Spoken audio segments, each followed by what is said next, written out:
Shalom, selamat pagi saudara-saudaraku yang dikasihi Tuhan Yesus. Smile, senyum, karena itu sukacita yang kita bangun, kita hirup sukacita, kita smile karena Tuhan baik bagi kita. Baik Bapak Ibu Saudaraku, sebelum kita melangkah dalam aktivitas kita akan mendasari firman Tuhan di hari kedua ini ya. Selasa ya, kita akan merenungkan firman Tuhan, namun sebelumnya mari kita berdoa. Tuhan, kami bersyukur untuk kebaikan-Mu, sukacita yang kami rasakan. Saat ini Tuhan, kami akan merenungkan firman-Mu. Allah Roh Kudus sertai kami. Dalam Kristus Yesus kami sambut. Amin. Bapak Ibu, tema atau renungan kita di pagi yang indah ini, hikmat untuk bersaksi. Sekali lagi, hikmat untuk bersaksi. Saya akan bacakan dari Injil Yohanes pasal 4 ayat yang ke-9, demikian firman Tuhan. Maka kata perempuan Samaria itu kepadanya, masakan engkau seorang Yahudi minta minum kepadaku, seorang Samaria? Sebab orang Yahudi tidak bergaul dengan orang Samaria. Saudaraku yang dikasihi Tuhan Yesus, hikmat untuk bersaksi.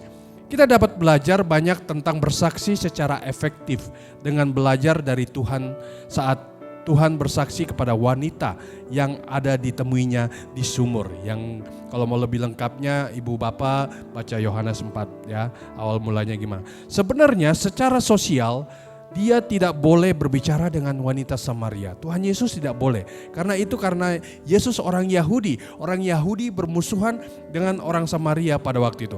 Namun Tuhan Yesus minta minum, bukan lagi bicara. Minta minum kepada wanita itu. Dan itu dilakukannya dengan sikap menghargai wanita tersebut. Bisa saja Tuhan Yesus menyalahkan cara hidup wanita yang penuh dosa itu. Karena Tuhan Yesus tahu wanita itu ya kan. Tetapi Tuhan tidak melakukannya.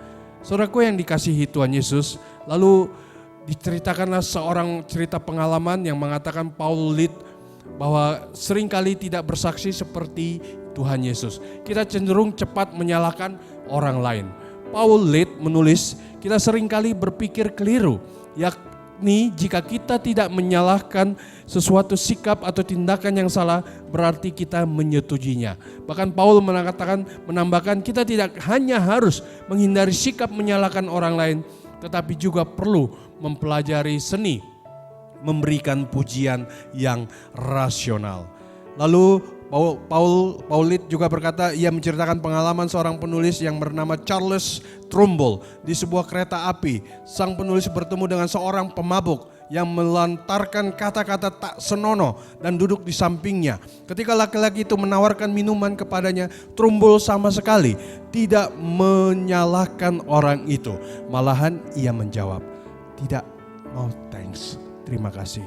Tapi saya tahu Anda sangat murah hati, katanya begitu.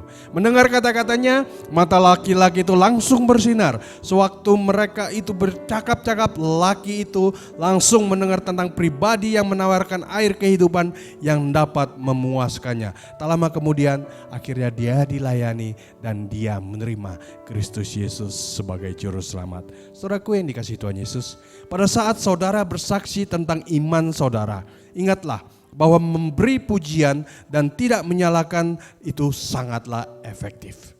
Amin. Amin. Mengasihi jiwa yang terhilang merupakan langkah awal untuk membawa mereka kepada Kristus Yesus. Selamat melangkah sepanjang hari ini dalam aktivitas kita, pekerjaan, usaha, pendidikan. Kiranya Tuhan senantiasa menolong memberkati kita. Selamat pagi, Tuhan Yesus memberkati. Shalom.